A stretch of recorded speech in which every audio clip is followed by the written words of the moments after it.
Good morning students. तो आपका जो कल का बोर्ड एग्जाम है साइंस का, उसके लिए आज हम लोग 120 प्रीवियस ईयर क्वेश्चंस की प्रैक्टिस करने वाले हैं। और ये सारे के सारे क्वेश्चन 2025 के सारे सेट में पूछे गए टोटल सवाल हैं ये। तो आज आते हैं हम लोग आज के अपने क्वेश्चन नंबर 1 पर। देखिए पहला क्या लिखा हुआ है। किसी बिंब का अवतल दर्पण द्वारा बना प्रतिबिंब आभासी सीधा तथा बिंब से बड़ा पाया गया। बिंब की स्थिति कहाँ होनी चाहिए। बिंब का मतलब होता है वस्तु, ठीक है ना। तो अवतल दर्पण के द्वारा एक प्रतिबिंब बनाया गया, वो आभासी सीधा है और बड़ा है, तो ऐसा स्थिति कहाँ पे बनेगी। ऐसी तभी होती है जब दर्पण के ध्रुव और मुख्य फोकस के बीच में वस्तु को रखी जाती है। यानी ऑप्शन नंबर आपका बिल्कुल जो डी है वो करेक्ट हो जाएगा। ठीक है, तो इसीलिए मैंने इसमें आपको पहले से टिक नहीं करके रखा है, ताकि अगर आप भी चाहें तो प्रैक्टिस कर लें अगर आपको आ रहा है तो। देखिए दूसरा क्वेश्चन आपके सामने। किसी गोलीय दर्पण तथा किसी पतले गोलीय लेंस दोनों की फोकस दूरियां -15 सेंटीमीटर है। दोनों की फोकस दूरियां -15 सेंटीमीटर है। और किसकी फोकस दूरियां माइनस में होती हैं, चाहे वो अवतल दर्पण हो चाहे अवतल लेंस हो। तो इसका मतलब कौन सा ऑप्शन करेक्ट हो जाएगा। दोनों अवतल, ए ऑप्शन आपका बिल्कुल करेक्ट हो जाता है। क्वेश्चन नंबर 3 देखिए। किसी शब्दकोश में पाए गए छोटे अक्षरों को पढ़ते समय आप निम्न में से कौन सा लेंस पसंद करेंगे। ठीक, आपके पास एक डिक्शनरी है, उसमें आप पढ़ रहे हैं, तो आपको कौन सा लेंस लगा होना चाहिए तो आपको पढ़ने में आसानी रहेगी। तो पहली बात तो हम इसके लिए इस्तेमाल करते हैं उत्तल लेंस। ठीक, उत्तल लेंस जो होता है वो आपका आभासी सीधा और बड़ा प्रतिबिंब बनाता है। किस केस में, जब आपकी वस्तु प्रकाशिक केंद्र और फोकस के बीच में रखी जाती है, और उसके लिए फोकस दूरी कम होनी चाहिए। तो हमारा ऑप्शन करेक्ट हो जाएगा 10 सेंटीमीटर फोकस दूरी का उत्तल लेंस, यानी ऑप्शन नंबर हमारा सी जो है वो करेक्ट हो जाएगा। क्वेश्चन नंबर 4 देखिए आपके सामने आ चुका है। मानव नेत्र जिस भाग पर किसी वस्तु का प्रतिबिंब बनाते हैं वह क्या है।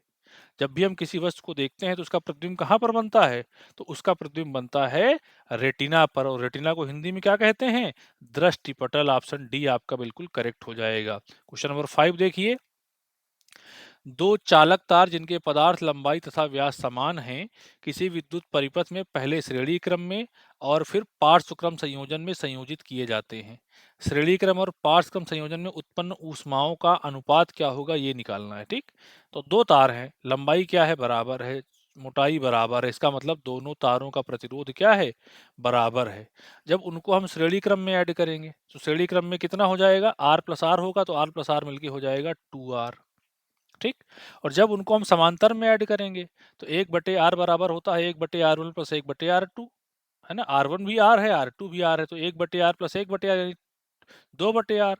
तो 1/r बराबर हो जाएगा 2/r, तो एक जो है r बराबर कितना हो जाएगा, r/2 हो जाएगा। तो श्रेणी क्रम में तो 2r आया था, समांतर क्रम में कितना आएगा, r/2 आएगा। और हमें क्या निकालना है, दोनों में उत्पन्न ऊष्माओं का अनुपात निकालना है। तो अनुपात निकालना है तो बस दोनों को ऐसे हम डिवाइड कर देंगे तो क्या हो जाएगा। ठीक, श्रेणी क्रम और पार्श्व क्रम दोनों में उत्पन्न ऊष्माओं का अनुपात चाहिए। तो उत्पन्न ऊष्मा का सूत्र क्या है, v²/r होता है। देखिए सूत्र होता है h बराबर v²/r। तो r जो है वो बटे में आ रहा है। ठीक, यानी कि हम कैसे इसको हल करेंगे, देखिए थोड़ा सा ऊपर बढ़ा के आपको साइड में हल करके दिखा देता हूं यहाँ पर। तो एक श्रेणी क्रम में आया 2r, समांतर क्रम में r/2, और सूत्र हमारा ये है h बराबर v²/r।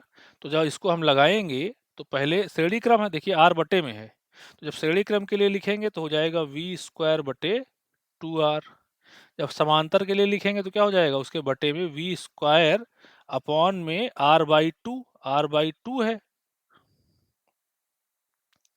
तो जब r/2 हम करेंगे तो ये ऐसे हो गया। ठीक, तो v² से आपका v² कैंसिल आउट हो जाएगा। देखिए r से r भी कैंसिल आउट हो जाएगा, है ना।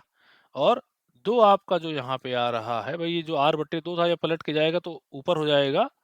तो हमारा क्या आंसर आ जाएगा, तो ये 2 और 2 मिलकर के यहाँ से हो जाएगा 4, और ये दोनों बटे में हैं तो 1:4, ये हमारा उत्तर हो जाएगा, बिल्कुल करेक्ट हो जाएगा। 5 में आपका सी ऑप्शन जो है वो 1:4 बिल्कुल करेक्ट हो जाता है। ठीक, अब आ जाइए क्वेश्चन नंबर 6 पर।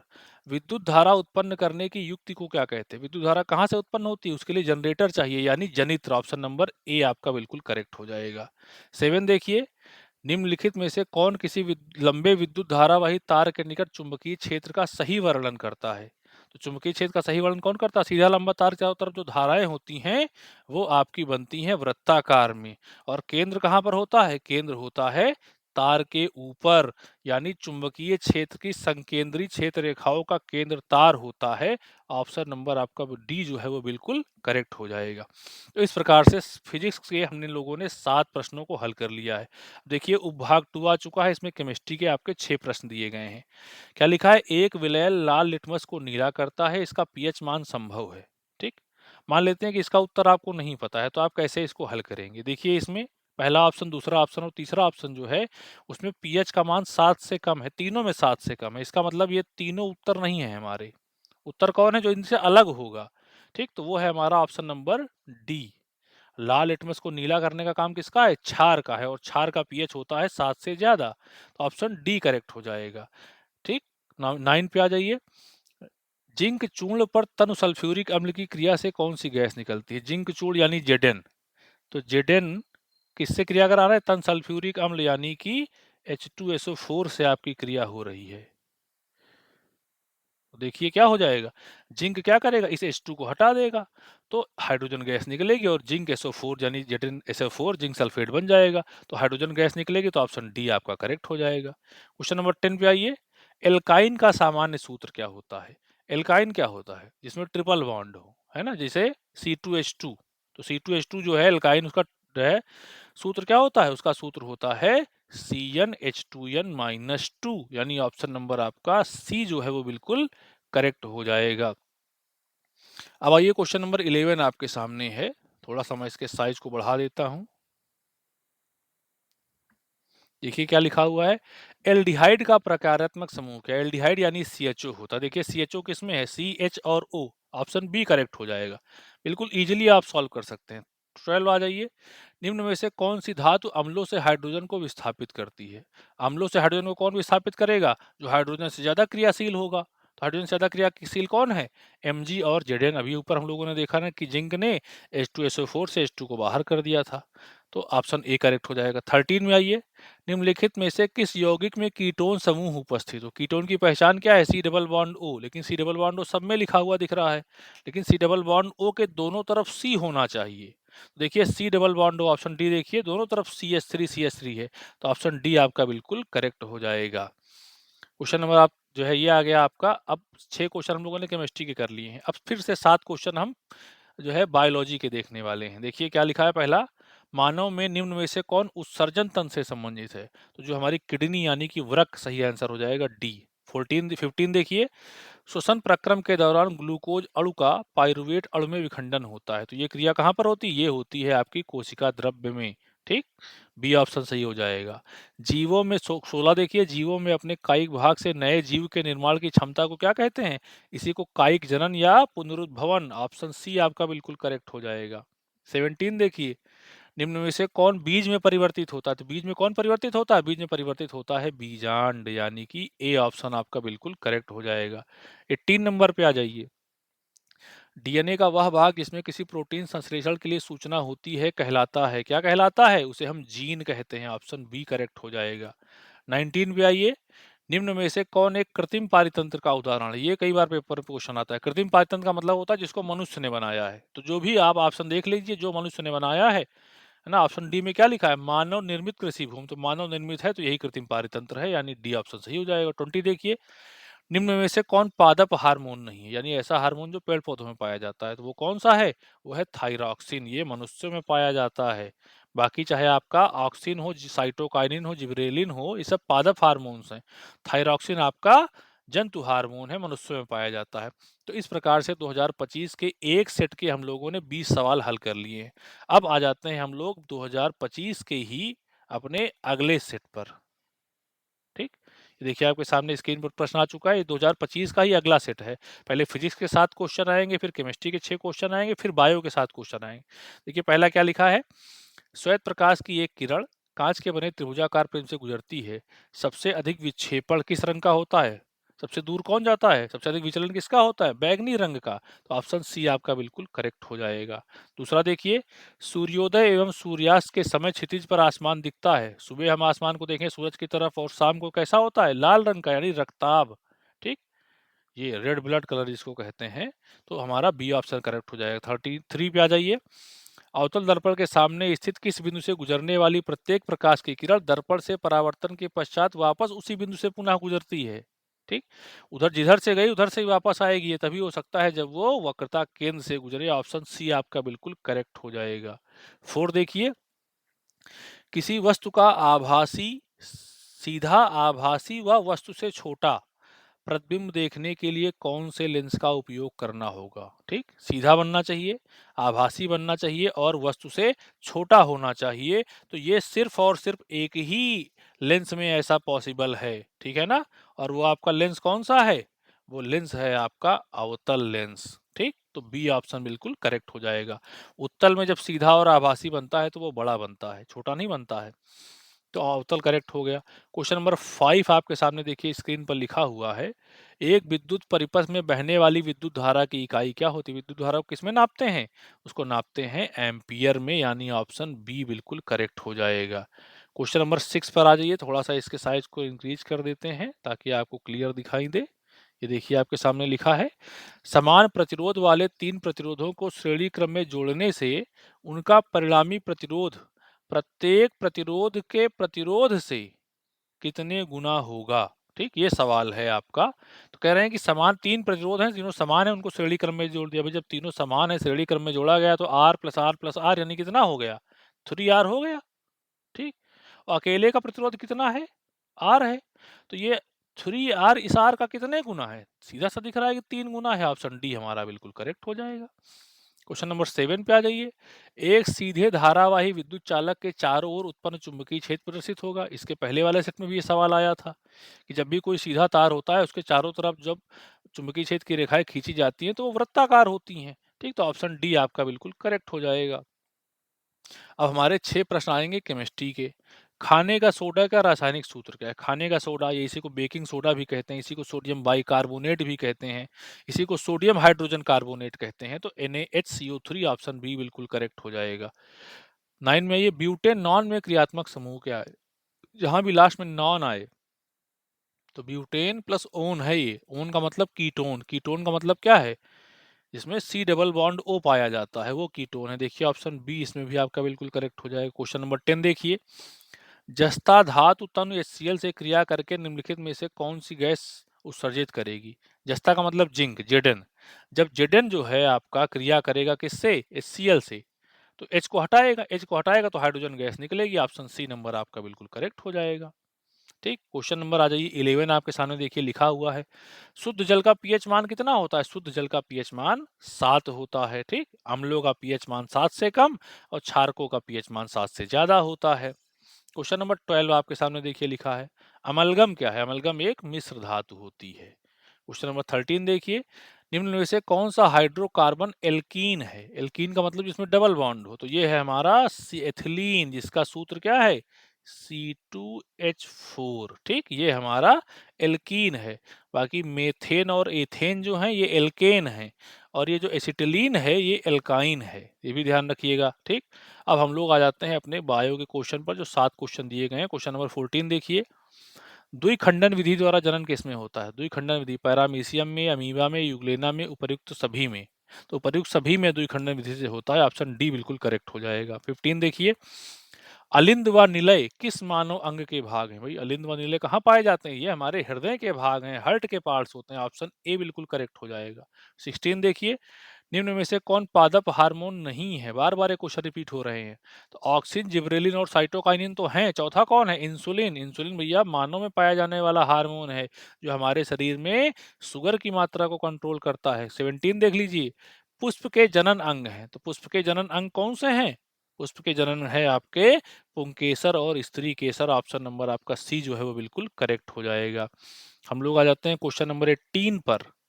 18 में क्या बताया गया है कि मेंडल ने गणित एवं विज्ञान का अध्ययन किस विश्वविद्यालय से किया था? भैया मेंडल पैदा हुआ ऑस्ट्रिया में, तो ऑस्ट्रिया से पढ़ेगा, मद्रास थोड़ी ना पढ़ने आएगा वो। तो वो कहाँ से पढ़ के गया था? वियना विश्वविद्यालय से पढ़ा था। ऑप्शन नंबर सी बिल्कुल करेक्ट हो जाएगा आपका। ठीक है, अब अगला पेज जो है उसको पहले थोड़ा सा छोटा कर लेते हैं ताकि आप पूरा स्क्रीन पर आ जाए आपके सामने। ये देखिए आ चुका है। 19 और 20 क्वेश्चन आपके सामने हैं। मेंडल के अनुसार निम्न युग में से कौन प्रभावी लक्षण है? तो मेंडल ने बताया था कि जहां भी लंबे बीज, लंबा तना और गोल बीज होता है, ये आपका प्रभावी लक्षण है। तो ऑप्शन बी बिल्कुल करेक्ट हो जाएगा। 20 देखिए, आहार श्रृंखला में पोषी स्तर, प्रथम पोषी स्तर कौन है भैया? जो अपना खाना खुद बनाएगा। कौन होते हैं? उत्पादक। ऑप्शन ए बिल्कुल करेक्ट हो जाएगा। ठीक, तो इस तरह से हम लोगों ने ये सेट भी खत्म कर लिया है। अपने अगले सेट पर आ जाते हैं। देखिए क्या लिखा हुआ है। फिर से फिजिक्स के 7 क्वेश्चन आपके सामने आ चुके हैं। अवतल दर्पण द्वारा बना किसी बिंब का प्रतिबिंब वास्तविक एवं बिंब के ही आकार का है। बिंब कहाँ रखा है भाई? वास्तविक बन रहा है, जितना बड़ा वस्तु है उतना ही बड़ा प्रतिबिंब बन रहा है। तो ये तो एक ही केस है जब वस्तु कहाँ रखी जाए? वक्रता केंद्र पर रखी जाए। ऑप्शन सी आपका बिल्कुल करेक्ट हो जाएगा। क्वेश्चन नंबर 2 देखिए, पानी से भरे कांच के बीकर में रखा नींबू पार्श्व से देखने पर अपने वास्तविक आकार से बड़ा प्रतीत होता है। इसके लिए उत्तरदायी प्रकाशीय पर घटना क्या है? देखा होगा आपने, गर्मियां आ रही, गन्ना का जूस हम लोग पियेंगे तो वहां पर वो लोग क्या करते हैं? गिलास के अंदर पानी भर के उसमें नींबू डाल देते हैं और नींबू हमको बड़े बड़े दिखते हैं।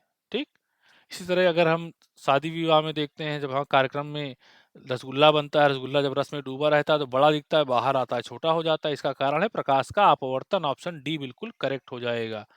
क्वेश्चन नंबर 3 देखिए, सामान्य दृष्टि के लिए स्पष्ट दृष्टि का परास कितना होता है? इसका मतलब क्या है कि एक स्वस्थ व्यक्ति जो है वो कहाँ से कहाँ तक देख सकता है?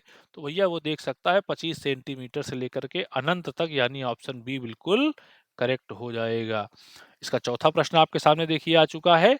20 सेंटी, थोड़ा सा इसके साइज को मैं इंक्रीज कर देता हूं। क्या लिखा है देखिए, 20 सेंटीमीटर फोकस दूरी के अवतल लेंस के अक्ष पर कोई बिंब रखा है। प्रतिबिंब लेंस से 30 सेंटीमीटर दूर बनता है। लेंस की दूरी कितनी होगी? ठीक, वैसे तो अब ये क्वेश्चन आपको सॉल्व करना है ना। सॉल्व आप इजीली इसको कर सकते हैं। कैसे सॉल्व करेंगे? 20 सेंटीमीटर फोकस दूरी का अवतल लेंस है, तो अवतल लेंस की फोकस दूरी किस में लेते हैं? माइनस में लेंगे भैया। तो एफ इजक्वल टू कितना हो जाएगा? एफ इजक्वल टू हो गया देखिए माइनस का 20। फिर क्या दिया? कोई बिंब रखा है, प्रतिबिंब लेंस से 30 सेंटीमीटर दूर बनता है। तो अवतल लेंस में प्रतिबिंब हमेशा आभासी बनता है, यानी जिधर वस्तु रखी जाएगी उधर ही प्रतिबिंब बनेगा। ठीक, तो v का मान कितना लिया जाएगा? v का मान ले लेंगे -30। ये है आपका। तो f -20 लेंगे और v -30 ले लेंगे। और दर्पण सूत्र हम सभी लोग जानते हैं, 1/f। और लेंस सूत्र 1/f बराबर, सूत्र में लिख देता हूं बगल में, 1/f बराबर 1/v माइनस 1/u। ये सूत्र है। इस सूत्र से आप u का मान निकाल लेंगे। जब u का मान आप इस सूत्र से निकालेंगे तो वो ऑप्शन कितना हो जाएगा? 60 सेंटीमीटर आ जाएगा। आपका डी ऑप्शन जो है वो बिल्कुल करेक्ट हो जाता है। ठीक है ना। अब एक बार मैं जरा इस सबको मिटा देता हूं ताकि अगले क्वेश्चन देखने में हम लोगों को कोई दिक्कत ना हो। ठीक, तो ये हमारा 60 इसमें सही हो गया। अब देखिए हमारा अगला जो है क्वेश्चन नंबर 5 देखिए, दो प्रतिरोध प्रत्येक 10 ओम समांतर क्रम में जुड़े हैं। समांतर क्रम में दो प्रतिरोध जुड़े हैं, इसका मतलब क्या हुआ कि भैया समांतर क्रम का तो सूत्र तो 1/r से शुरू होता है, तो ये हो जाएगा 1/10 प्लस 1/10 यानी 2/10। 2/10 का मतलब जब उसको उल्टा करेंगे 10/5 यानी 5 आ गया। ठीक, तो यहाँ से जो आर है उसका मान तो 5 आ गया। हमें क्या निकालना है ये ध्यान रखना है, आवेश निकालना है क्यू। अभी तो आर आया है, अभी हम आई निकालेंगे। तो आई बराबर क्या होता है? देखिए ओम का नियम लगाएंगे भैया, आई बराबर v/r। v देखिए सवाल में दिया है 10, आर कितना आया? 5, तो 10/5 कर दिया तो 2 आ गया। तो आई का मान आ गया 2। ठीक, अब हमें चाहिए q। तो q चाहिए तो सूत्र क्या होता है? q बराबर आई टी। आई 2 है और टी कितना दिया है? देखिए प्रति सेकंड, यानी 1 सेकंड, तो 2 गुणे 1 करेंगे 2 आ जाएगा। तो इस प्रकार से ऑप्शन बी हमारा जो है 2 कूलाम प्रति सेकंड भैया वो बिल्कुल करेक्ट हो जाएगा, है ना। अब क्वेश्चन नंबर हम लोग आ जाते हैं 6 पर। इसको मैं एक बार मिटा देता हूं आपके सामने ताकि अब 6 देखने में आपको कोई दिक्कत ना हो। तो हम लोग क्वेश्चन नंबर 6 पर आ चुके हैं। क्या लिखा है देखिए, स्तंभ ए में दी गई भौतिक राशियों का सुमेलन स्तंभ बी में दिए गए मात्रकों से कीजिए और सही विकल्प का चयन कीजिए। यानी एक तरफ राशियां दी हैं, एक तरफ मात्रक दिए हैं, कौन किसका मात्रक है ये आपको मिलाना है। तो पहला देखिए क्या लिखा है, विद्युत प्रतिरोधकता, है ना, इसको विशिष्ट प्रतिरोध भी कहते हैं। इसका मात्रक ओम मीटर होता है। तो पहला तो मिलेगा भैया जाकर के चौथे से। फिर है विद्युत विभवांतर। विद्युत विभवांतर का मात्रक वैसे तो वोल्ट होता है, लेकिन वोल्ट को ही जूल प्रति कूलाम भी कहते हैं। तो भैया दूसरा मिलेगा जा करके तीसरे से। फिर है वैद्युत ऊर्जा। वैद्युत ऊर्जा वैसे तो किलोवाट घंटा मात्रक है, लेकिन छोटा मात्रक उसका वाट घंटा भी है, तो ये वाट घंटा भी है। और वैद्युत आवेश आपका मात्रक क्या होता है? कूलाम होता है, तो ये पहले से मिल जाएगा जा करके। तो देखिए, पहला चौथे से मिला हुआ है, दूसरा तीसरे से मिला है, फिर तीसरा दूसरे से मिला है, और चौथा आपका किससे मिला हुआ है? पहले से मिला हुआ है ना? तो पहला चौथे से, दूसरा तीसरे से, तीसरा जो है वो दूसरे से, और चौथा पहले से। तो ऑप्शन कौन सा दिख रहा है आपको? देखिए नीचे, ये आपका डी ऑप्शन बिल्कुल करेक्ट हो जाता है। क्वेश्चन नंबर 7 देखते हैं। तांबे के तारों की दो कुंडलियां एक दूसरे के निकट रखी हैं। एक कुंडली में विद्युत धारा का मान प्रवाहित करने पर, मान परिवर्तित होने पर दूसरी कुंडली में भी धारा प्रवाहित होने लगती है। इस परिघटना का कारण क्या है? ठीक, तो क्या कारण है कि ऐसा होता है? तो देखते हैं हम लोग, इसका कारण क्या है? एक में परिवर्तन हुआ, उसके बगल में दूसरी कुंडली रखी, उसमें धारा का मान बदल गया, या दूसरी धारा प्रवाहित होने लगी, इसको हम प्रेरित धारा कहते हैं। तो इसका कारण है अन्योन्य प्रेरण। ऑप्शन सी आपका बिल्कुल करेक्ट हो जाएगा। यही आपका ट्रांसफार्मर में इस्तेमाल होता है। ठीक, तो इस तरह से हमने फिजिक्स के 7 क्वेश्चन इसके भी कर लिए हैं। अब हम लोग केमिस्ट्री में आ जाते हैं, जिसमें हमको 6 प्रश्न करने हैं। देखिए 8वां सवाल आपके सामने लिखा है, निम्नलिखित रासायनिक समीकरण को पूरा कीजिए। खाली जगह है, प्लस CO2 है, इक्वल टू में CaCO3 प्लस H2O है। देखिए ऐसी कौन सी चीज़ है जो इधर है लेकिन उधर नहीं है? ध्यान से देखिएगा, तो कौन सा है? पहली बात तो Ca है, इधर है उधर नहीं है। दूसरा, इधर H भी है, उधर H भी नहीं है। तो Ca और H किस ऑप्शन में मिल रहा है? Ca और H हमको 2 ऑप्शन में मिल रहे हैं, एक बी में एक सी में, है ना? अब O देख लीजिए जरा, O गिन लीजिए, इधर 2 O हैं, इधर 4 O हैं, है ना? तो यानी O भी कम है उस तरफ। तो कौन सा ऑप्शन ऐसा है जिसमें Ca भी है, O भी है और H भी है? तो ऑप्शन बी है भैया, CaOH का होल ट्वाइस कैल्शियम हाइड्रोक्साइड जो है वो बिल्कुल हमारा करेक्ट हो जाएगा। क्वेश्चन नंबर 9 देखिए, Fe plus CuSO4 is equal to FeSO4 plus Cu। तो क्या किया? Fe ने Cu को हटा दिया, हटा दिया, इसका मतलब विस्थापन किया, ये सही हो जाएगा। 10 देखिए, बेकिंग सोडा, वही बताया था आपको, सोडियम हाइड्रोजन कार्बोनेट, ठीक, NaHCO3 आपका ऑप्शन नंबर बी करेक्ट हो जाएगा। 11 देख लीजिए, निम्नलिखित में असंतृप्त हाइड्रोकार्बन क्या है? ये क्वेश्चन थोड़ा सा जब पेपर में आया था तो गलत आ गया था। असंतृप्त हाइड्रोकार्बन कौन सा है? तो देखिए CH4, C3H8 और C4H10, इस सब में सिंगल बॉन्ड बनता है, सब संतृप्त हाइड्रोकार्बन है, ठीक। और जो ये बी वाला ऑप्शन है, ये हाइड्रोकार्बन है ही नहीं, लेकिन इसमें यही विकल्प केवल सही हो सकता है, तो इस क्वेश्चन में थोड़ा सा गड़बड़ी थी, ठीक। तो अगर करेक्ट होगा भी तो यही हमारा करेक्ट हो सकता है। हालांकि बाकी में किसी में भी और संतृप्त हाइड्रोकार्बन नहीं है, सब संतृप्त हैं। और जो बी वाला है ये तो हाइड्रोकार्बन ही नहीं है। इस तरह से इस क्वेश्चन में थोड़ी सी गलती है, जो पेपर में आया हुआ क्वेश्चन है, इसलिए मैंने इसको सुधारा नहीं है। क्वेश्चन नंबर 12 देखिए, नाइट्रोजन के द्विपरमाणु अणु में आबंध कितना होता है? नाइट्रोजन में क्या होता है भाई, जैसे हम N2 लिखते हैं तो 2 परमाणु है नाइट्रोजन के, तो N और N जो है इनके बीच में कौन सा बंध बनता है? तो इनके बीच में बनता है ट्रिपल बॉन्ड, ठीक है ना? यानी कि आपको ट्रिपल बॉन्ड, ऑप्शन नंबर आपका 12 का सी जो है वो बिल्कुल करेक्ट हो जाएगा। तो अब हम आते हैं अपने अगले क्वेश्चन पर। देखिए अगला क्वेश्चन क्या कहता है, छोटा कर देते हैं ताकि क्लियर दिखे आपको। 14 नंबर सवाल क्या है, 6 कार्बन वाले अणु का ग्लूकोज का 3 कार्बन वाले अणु पाइरुवेट में विखंडन होता है, ठीक। तो पाइरुवेट यानी ग्लूकोज बन रहा है किसमें? पाइरुवेट में। तो ये कहाँ पर अभिक्रिया होती है? ये अभिक्रिया आपकी होती है कोशिका द्रव्य में। ऊपर भी आया था एक जगह कि ग्लूकोज से पाइरुवेट बनता है, कोशिका द्रव्य, ऑप्शन नंबर ए करेक्ट हो जाएगा। 15 देखिए, अपोहन संबंधित है। अपोहन क्या होता है पता है आपको? अपोहन का मतलब डायलिसिस। जब किसी की किडनी खराब हो जाती है तो उसकी डायलिसिस बार बार हमको करानी पड़ती है, यानी और किडनी किससे संबंधित है? उत्सर्जन से। तो अपोहन हमारा, जिसको आर्टिफिशियल किडनी कहते हैं, ये उत्सर्जन से संबंधित है।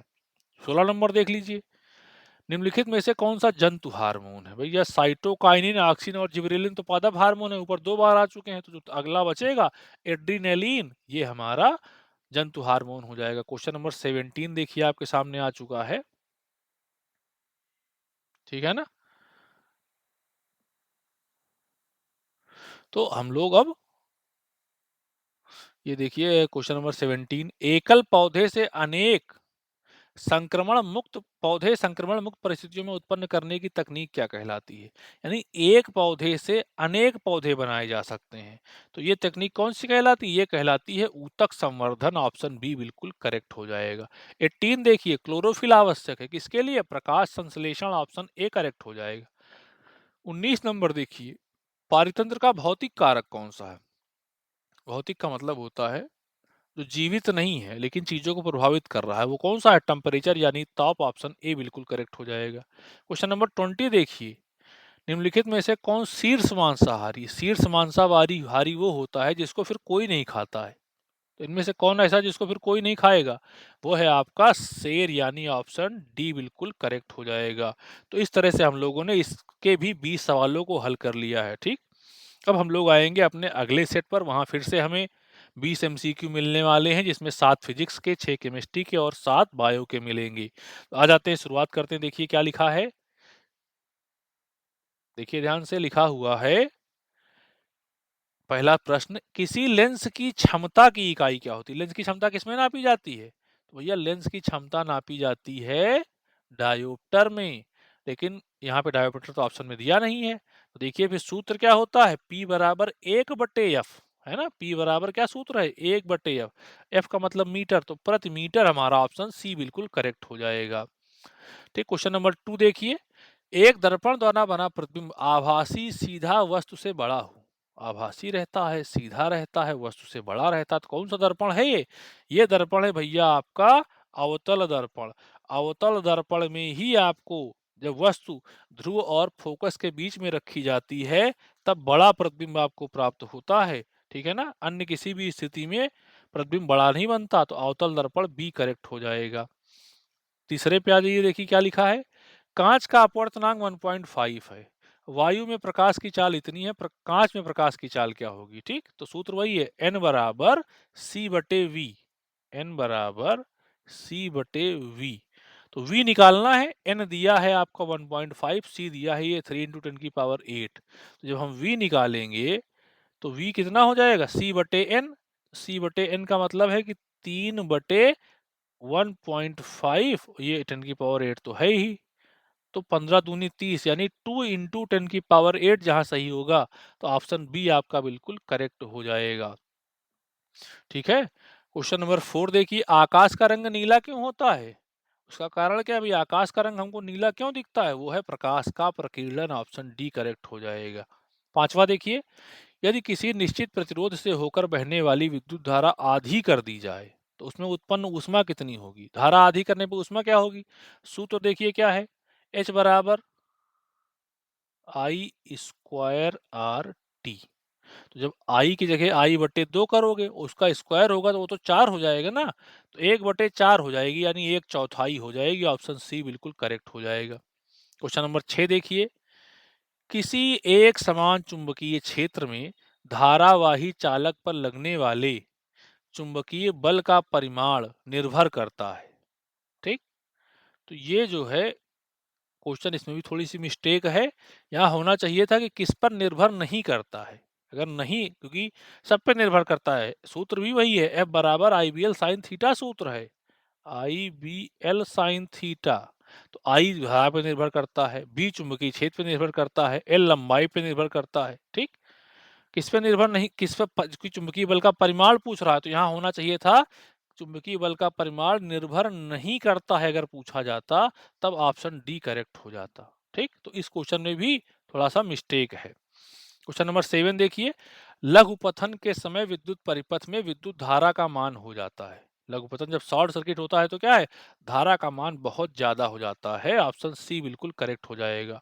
तो ये 7 सवाल हम लोगों ने कर लिए हैं केमिस्ट्री के। अब 6 सवाल हम लोग देखते हैं, फिजिक्स के कर लिए हैं, 6 साल केमिस्ट्री के देखते हैं। अब देखिए क्या लिखा है, C6H6 में कार्बन परमाणु की संयोजकता है। भाई C6H6 हो चाहे जो हो, कार्बन परमाणु की संयोजकता वही होती है सब में, और वो होती है 4। ठीक है ना, तो हमारा ऑप्शन सी करेक्ट हो जाएगा। देखिए इसके बाद क्वेश्चन नंबर आपका 9 है। थोड़ा सा मैं इसके साइज को इंक्रीज कर देता हूं। प्रबल बेस है। प्रबल बेस कौन है? बेस जिसमें OH लगा होता है उसे बेस कहते हैं। वो होता है आपका सोडियम हाइड्रॉक्साइड, जो कि प्रबल बेस है। ठीक, बेस इसमें चारों हैं लेकिन बाकी दुर्बल है सोडियम हाइड्रॉक्साइड की तुलना में, तो ए ऑप्शन करेक्ट हो जाएगा। ठीक, सोडियम हाइड्रॉक्साइड, पोटेशियम हाइड्रॉक्साइड जो होते हैं ये प्रबल बेस होते हैं। देखिए अगला क्या लिखा हुआ है, डॉट डॉट डॉट खाली जगह है, को गर्म करने पर O2 गैस प्राप्त होती है। यानी इसमें से कौन सी चीज ऐसी है जिसको गर्म किया जाए तो O2 गैस मिलेगी। ठीक, तो देखिए पहला जो लिखा है CaCO3, उसको तो गर्म करोगे तो CaO प्लस CO2 मिलेगी, उसमें नहीं मिलती है। वो कौन, तीसरा ऑप्शन हमारा सही हो जाएगा। ठीक, जो कि है हमारा PbNO3 का होल ट्वाइस। इसको जब हम गर्म करते हैं तो यहाँ से हमको मिलती है O2 गैस, यानी कि ऑप्शन सी आपका बिल्कुल करेक्ट हो जाएगा। ठीक, अगला देखिए, साधारण ताप पर द्रव धातु है। कौन सी धातु ऐसी है जो द्रव होती है? तो वो है हमारा पारा, यानी कि mercury, option D Hg correct हो जाएगा। 12 देखिए, अवक्षेपण अभिक्रिया क्या है? अवक्षेपण अभिक्रिया क्या होती है कि दो चीजों को मिलाया गया, उसमें से कोई एक ठोस बन गया, और ठोस ऐसा बना कि वो उस विलयन में घुल नहीं रहा है। घुल जाएगा तो फिर वो नहीं है। तो देखिए ठोस किस में बन रहा है, पहले तो ये देखिए, केवल BaSO4 जो है वहां ठोस लिखा हुआ है, बाकी कहीं ठोस नहीं लिखा है। तो ए ऑप्शन हमारा बिल्कुल करेक्ट हो जाएगा। क्वेश्चन नंबर 13 देखिए, ये हमारा केमिस्ट्री का इसमें का इस सेट का जो है लास्ट क्वेश्चन है। ब्यूटेनॉल 2 का अणुसूत्र क्या होगा? ब्यूटेनॉल 2 का मतलब क्या है, पहले तो आप ये जानिए। ब्यूटेन टू ऑल भी इसको कहते हैं, 4 कार्बन होने चाहिए। ठीक है ना, पहली बात 4 कार्बन होंगे। दूसरी बात OH लगा होना चाहिए, जिसमें O नहीं होगा वो ऑप्शन तो ऐसे ही गलत हो गए। तो C और D तो हमारे ऐसे ही गलत हो गए, इसमें O ही नहीं है। ठीक, तो कौन सा ऑप्शन सही होगा? तो देखिए जो हमारा एल्कोहल होता है उसका सूत्र क्या है, सामान्य संरचना सूत्र CnH2n प्लस 1OH। ठीक, ब्यूटेन कह रहा है यानी 4 कार्बन होंगे, तो फिर हमारे हाइड्रोजन कितने होंगे, ऑक्सीजन कितने होंगे? देखिए n की जगह 4 रखिए तो C4 हो गया, यहाँ 4 रखिए n की जगह तो 4 दूनी 8, 1 9, और एक वो H है 10, तो H 10 होंगे, एक C4 होंगे और एक O होगा, तो C4H10O, ऑप्शन नंबर ए बिल्कुल करेक्ट हो जाएगा। तो ये हमारे केमिस्ट्री के क्वेश्चन हो गए। अब हम लोग देखते हैं अपने बायोलॉजी के क्वेश्चन इस सेट के। देखिए 14 आपके सामने है। प्रकाश संश्लेषण के लिए क्या आवश्यक है? प्रकाश संश्लेषण होना है तो क्या क्या चाहिए? सबसे पहली बात तो भैया कार्बन डाइऑक्साइड चाहिए, है ना, जल चाहिए, और क्या चाहिए? पर्णहरिम जिसको हम कहते हैं, क्लोरोप्लास्ट जिसे अंग्रेजी में कहा जाता है, वो चाहिए, और सूर्य का प्रकाश चाहिए। ये सब होगा तभी प्रकाश संश्लेषण होगा, तो ऑप्शन सी जो लिखा है ये आपका करेक्ट है। 15 देखिए, थायरॉक्सिन हार्मोन बनाने में किसकी आवश्यकता पड़ती है? थायरॉक्सिन हार्मोन बनाने में आयोडीन की आवश्यकता पड़ती है, इसीलिए आयोडीन की कमी से घेंघा जैसी बीमारियां हो जाती हैं। 16 देखिए, मेंडल ने लंबे और बौने मटर के पौधों के मध्य क्रॉस कराया तो प्राप्त प्रथम संतति पीढ़ी में लंबे एवं बौनों का प्रतिशत था। यानी पहली पीढ़ी में कौन से पौधे मिलेंगे? तो पहली पीढ़ी में सिर्फ एक ही गुण परिलक्षित होता है, और वो है सभी लंबे पौधों का, तो 100% लंबे पौधे। ये ऑप्शन बिल्कुल करेक्ट हो जाएगा।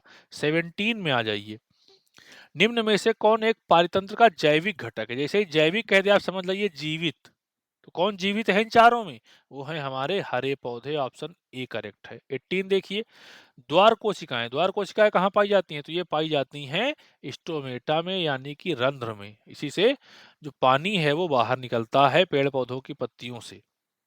19 देखिए, वायुमंडल के ऊपरी सतह में उपस्थित ओजोन गैस सूर्य से आने वाले किस विकिरण से पृथ्वी की रक्षा करती है? तो ओजोन गैस सूर्य से आने वाली पराबैंगनी किरणों को नहीं आने देती है, तो ऑप्शन ए करेक्ट हो जाएगा। 20 देखिए, निम्न में से कौन सुमेलित है? ठीक है ना, यानी कौन सही से मिला हुआ है ये आपको बताना है। जैसे विखंडन अमीबा, ठीक, खंडन ब्रायोफिलम, गलत है, खंडन नहीं होता ब्रायोफिलम में, है ना। ब्रायोफिलम में क्या होता है, उसके पत्ती से नए पौधे निकलते हैं। तो ये तो कायिक जनन हो गया या पुनरुद्भवन हो गया, वो तो खंडन नहीं है। ठीक, और तो हमारा विखंडन जो है वो अमीबा में होता है, और ऑप्शन ए करेक्ट हमारा हो जाएगा। कौन सही सुमेलित, यही पूछ रहा था, तो ऑप्शन ए ही हमको तुरंत मिल गया। है ना? अब हम लोग आ जाते हैं, ये सेट हमारा कंप्लीट हो जाता है। अब हम आ जाते हैं अपने अगले सेट पर। अगले सेट में फिर से वैसे ही हम फिजिक्स के 7, केमिस्ट्री के 6 और बायो के 7 क्वेश्चंस को देखने वाले हैं। ये हमारा है 2025 का सेट नंबर 5। ठीक, देखिए पहला सवाल आपके सामने क्या लिखा है। एक उत्तल लेंस के फोकस तथा प्रकाशिक केंद्र के बीच एक पतली सीधी छड़ स्थित है। क्षण का प्रतिबिंब कहाँ बनेगा? देखिए कहाँ स्थित है, फोकस और प्रकाशित केंद्र के बीच जब भी वस्तु होगी उत्तल लेंस में, प्रतिबिंब हमेशा आभासी होगा, सीधा होगा और बड़ा होगा। ऑप्शन बी करेक्ट हो जाएगा। ठीक, तो ये हमारा इसमें बी ऑप्शन बिल्कुल करेक्ट हो जाता है। तो अब देखते हैं हम लोग इसका दूसरा सवाल। इसमें तो हमारा ऑप्शन जो है वो आभासी, सीधा और बड़ा जो था, बी ऑप्शन आपका वो बिल्कुल करेक्ट हो चुका था। हम लोग आ जाते हैं क्वेश्चन नंबर 2 पर। देखिए क्या लिखा हुआ है। एक अवतल दर्पण की फोकस दूरी 10 सेंटीमीटर है, वक्रता त्रिज्या कितनी होगी? फोकस दूरी 10 है, वक्रता त्रिज्या कितनी होगी? 2 गुना यानी 20 सेंटीमीटर। ऑप्शन ए बिल्कुल करेक्ट हो जाएगा। देखिए 3 पे आ जाइए आप बिल्कुल।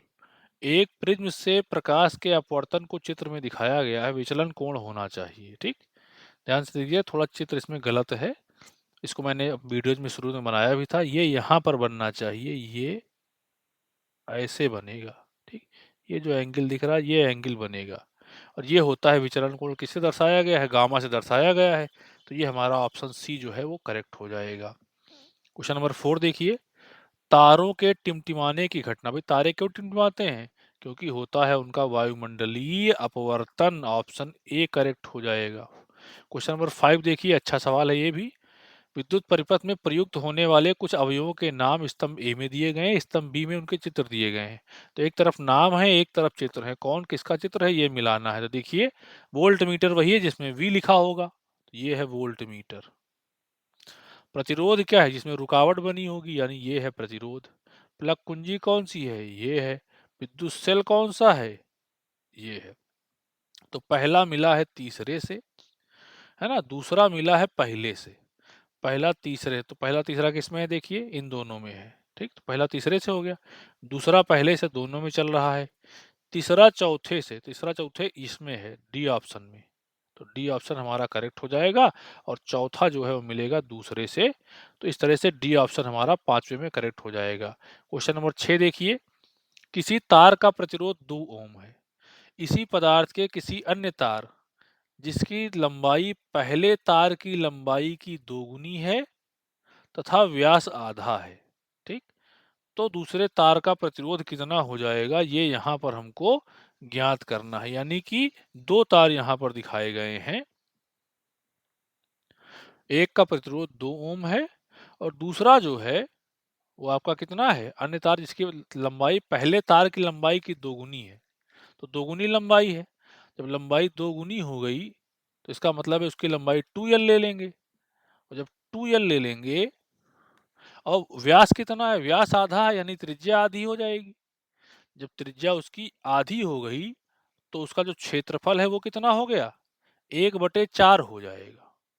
ठीक, 1/4 हो गया क्षेत्रफल दूसरे वाले तार का। तो दूसरे तार का प्रतिरोध हम लोगों को ज्ञात करना है, ये ध्यान रखिएगा। ठीक, तो इसको वैसे तो जो हमारे वीडियोज अगर आप देख चुके होंगे तो उनमें इस क्वेश्चन को हमने सॉल्व करके बकायदा दिखा दिया था। ठीक, थोड़ा सा सॉल्व कर देते हैं इसको।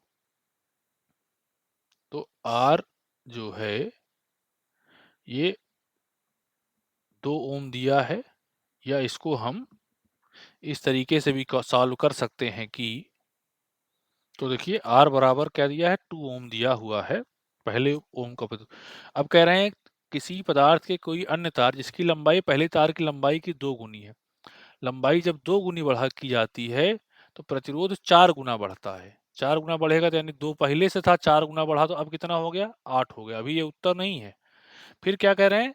व्यास आधा है, आधे का मतलब 1/2। जब व्यास आधा किया जाएगा तो उसका प्रतिरोध जो होगा वो फिर 2 गुना बढ़ेगा, है ना। मोटाई घटने पे प्रतिरोध बढ़ता है, तो फिर 2 गुना बढ़ा तो 8 से कितना हो गया? 2 गुना बढ़ करके 16 हो गया। तो इस प्रकार से 16 ओम ऑप्शन बी हमारा जो है वो करेक्ट उत्तर हो जाता है। ठीक, अगर आपको पूरा इसको सोल्यूशन देखना है तो आप हमारे वीडियोज में जो हमने बनाया हुआ है एमसीक्यू क्वेश्चन की जो सीरीज पूरी चली हुई है, उसमें देखेंगे तो वहां आपको पूरा इसका सॉल्यूशन मिल जाएगा। अब क्वेश्चन नंबर 7 देखिए, किसी चुंबकीय क्षेत्र में किसी कुंडली के घूर्णन के द्वारा कुंडली में उत्पन्न प्रेरित विद्युत धारा की दिशा। तो प्रेरित धारा की दिशा बताता है फ्लेमिंग के दाएं हाथ का नियम, ऑप्शन ए बिल्कुल करेक्ट हो जाएगा। अब हम लोग केमिस्ट्री के 6 क्वेश्चन देख लेते हैं। CH3COOH का आईयूपीएसी नाम, CH3COOH यानी एस्टिक अम्ल, तो ये तो सामान्य नाम है इसका। अब इसका आईयूपीएसी क्या है, 2 कार्बन है, तो एथेन प्लस ओइक अम्ल यानी एथेनोइक अम्ल, ऑप्शन बी करेक्ट हो जाएगा। 9 देखिए, निम्नलिखित में कौन एल्काइन का सूत्र है। एल्काइन क्या होता है, जिसमें ट्रिपल बॉन्ड हो वो एल्काइन है। ट्रिपल बॉन्ड किसमें है, ऑप्शन डी देखिए आप, CH3C double triple bond CH, ये हमारा करेक्ट हो जाएगा। 10 देखिए, पूर्ण रूप से उदासीन विलयन का पीएच कितना होता है, उदासीन विलयन का पीएच कितना होता है, 7 होता है। Na CO3.10H2O, ये किसका सूत्र है, ये है धोने का सोडा, धावन सोडा, सोडियम कार्बोनेट।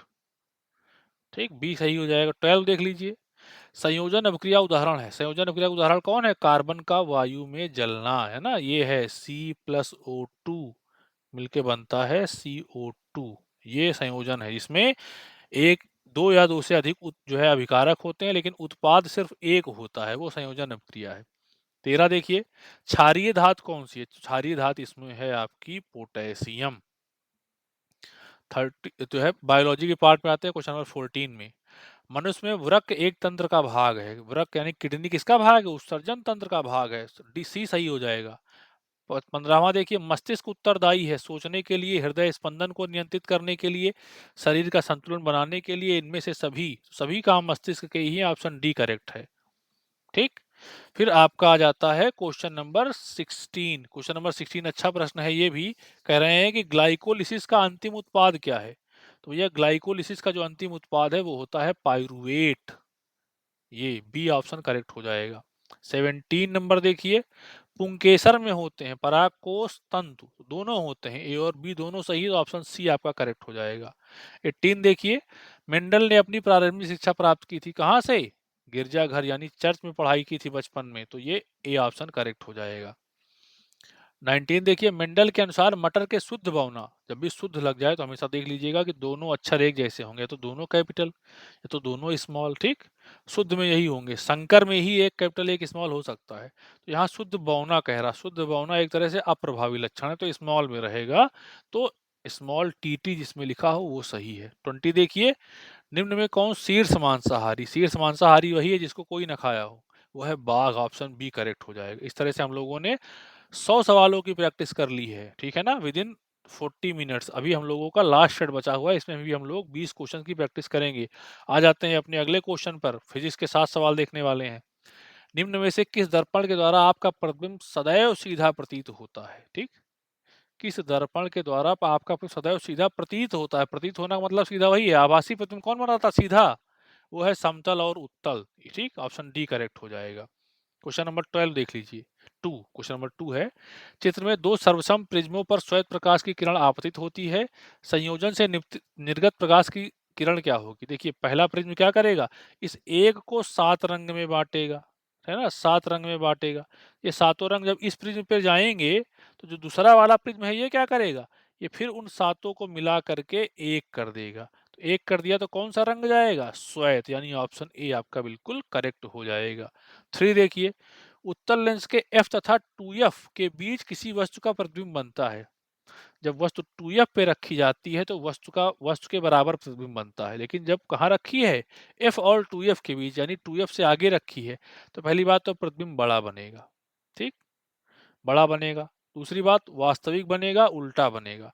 तो वास्तविक, बड़ा और उल्टा किस ऑप्शन में आपका है, क्वेश्चन नंबर देखिए 3 में कौन सा ऑप्शन सही हो रहा है, तो 3 में आपका डी ऑप्शन करेक्ट हो जाएगा।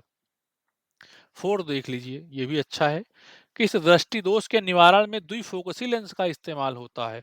तो द्विफोकसी लेंस यानी अवतल उत्तल दोनों, तो वो है जरा दूरदृष्टि दोष, ऑप्शन सी करेक्ट हो जाएगा।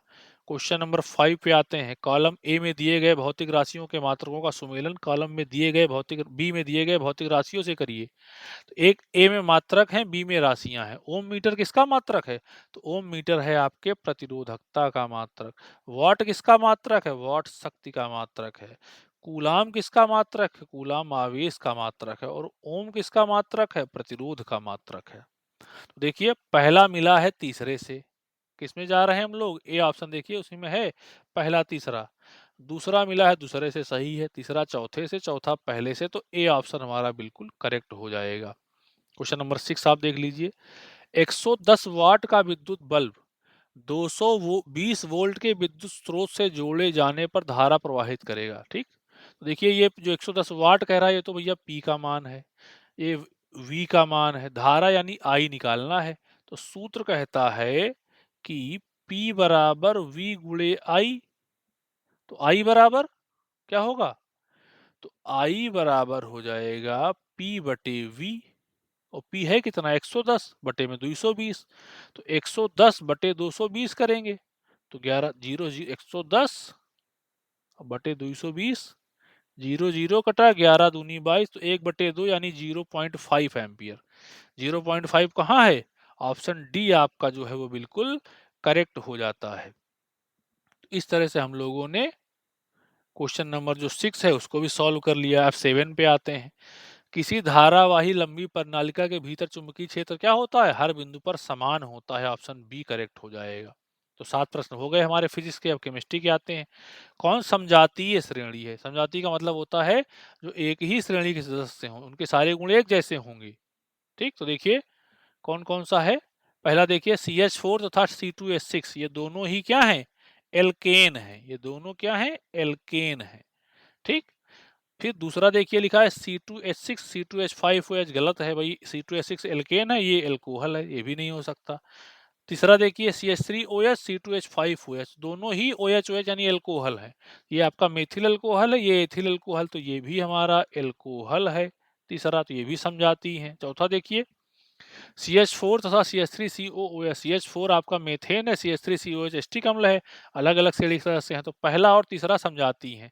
देखिए कहाँ पे पहला तीसरा लिखा है? ऑप्शन ए बिल्कुल सही हो जाएगा, पहला तथा तीसरा। 9 देखिए, एथेनॉल में क्रियात्मक समूह क्या है? नॉल जब भी आ जाए, नॉल का मतलब एथेन प्लस ऑल, ऑल का मतलब एल्कोहल यानी OH, ऑप्शन सी बिल्कुल करेक्ट हो जाएगा। क्वेश्चन नंबर 10 देखिए। एक विलयन लाल लिटमस को नीला कर देता है, इस विलयन का संभावित पीएच मान क्या होगा? लाल को नीला कर रहा है, ठीक है ना। और ऑप्शन देखिए सिर्फ एक ऑप्शन है जो 7 से ज्यादा है, बाकी सब 7 से कम है। तो जो ऑप्शन सबसे अलग होगा वही सही है। अगर यहाँ पर मान लो 3 ऑप्शन ऐसे होते जो 7 से ज्यादा होते और एक 7 से कम होता तो 7 से कम वाला सही होता फिर। ठीक, तो ऑप्शन डी करेक्ट हो जाएगा, क्षारीय विलयन है जो लाल को नीला कर देता है। 11वां देखिए CaOCl2, CaOCl2 क्या है आपका? यही है आपका ब्लीचिंग पाउडर। क्वेश्चन नंबर 11 में सी सही हो जाएगा। 12 देखिए, जिंक तथा सल्फ्यूरिक अम्ल की क्रिया से जिंक सल्फेट तथा हाइड्रोजन गैस बनती है ना। जिंक की क्रिया हो रही सल्फ्यूरिक अम्ल से, यानी Zn प्लस H2SO4। तो Zn प्लस H2SO4 में क्या होता है? जिंक इसको हटा देता है H2 को। जब हटा रहा है इसका मतलब विस्थापन अपक्रिया है। तो 12 में हमारा सी ऑप्शन करेक्ट हो जाएगा। 13 में आ जाते हैं, लिखा हुआ है निम्नलिखित में कौन उभयधर्मी ऑक्साइड है? उभयधर्मी ऑक्साइड क्या होते हैं?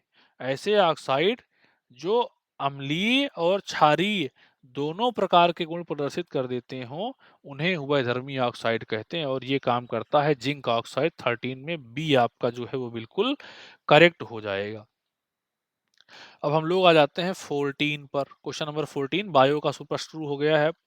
जल एवं खनिज के संवहन के लिए उत्तरदायी कौन है? जल और जो है खनिज को कौन पूरे पेड़ में पहुंचाता है? तो वो है जाइलम, ऑप्शन ए करेक्ट हो जाएगा। 15 देखिए, पौधों में जल की हानि से संबंधित है। जल की हानि कहाँ से होगी? वो होगी रंध्र से, यानी स्टोमेटा से। डी करेक्ट है। निम्नलिखित में से कौन सा पादप हार्मोन है? ऑक्सिन, जिबरेलिन, साइटोकाइनिन, सभी, यानी ये सभी पादप हार्मोन है। गुलाब के पौधों को उगाने के लिए निम्नलिखित में से कौन सी विधि ऐसी है जो उपयोगी है? ठीक, तो सबसे ज्यादा उपयोगी विधि कौन सी है? वो है कायिक प्रवर्धन, यानी ए। इसलिए गुलाब की डाल वगैरह काट करके भी लगा दी जाती हैं। 18 देखिए, निम्नलिखित में से कौन मानव में उत्सर्जन तंत्र का भाग नहीं है? तो ये है न्यूरॉन। न्यूरॉन यानी तंत्रिका कोशिका, इसका उत्सर्जन से लेना देना नहीं है। ये तो संवेदनाओं को पहुंचाने के लिए है। 19 देखिए, निम्नलिखित में से कौन सा जीन प्रारूप शुद्ध गोल, जब भी शुद्ध कह रहा है इसका मतलब दोनों अक्षर एक जैसे होंगे, इसका ध्यान रखिएगा आप हमेशा। और गोल यानी राउंड, तो डबल आर जो है ये वाला डी ऑप्शन करेक्ट हो जाएगा। 20 देख लीजिए, आपके सामने है। निम्नलिखित में से कौन गैर जैव निम्नीकरणीय पदार्थ है? यानी जो सड़ता गलता नहीं है, कौन सा है? ऑप्शन डी है आपके सामने, देखिए प्लास्टिक की थैलियां। ये ऑप्शन आपका बिल्कुल करेक्ट हो जाएगा। तो इस तरह से इस पूरे सेट में हम लोगों ने 120 क्वेश्चंस की प्रैक्टिस कर ली है। इनमें से मैक्सिमम संभावना है कि आपको जो भी प्रश्न बोर्ड परीक्षा में आपके आएंगे वो इन्हीं प्रश्नों में से रिपीट होंगे, ठीक है ना? तो ये पार्ट 1 था जिसमें हम लोगों ने 120 प्रश्नों को सॉल्व किया है। एक इसका पार्ट 2 भी अभी आएगा, उसमें भी हम लगभग मान के चलिए कि 160 के आसपास प्रश्नों को हल करने का प्रयास करेंगे। Thank you so much for connecting with us.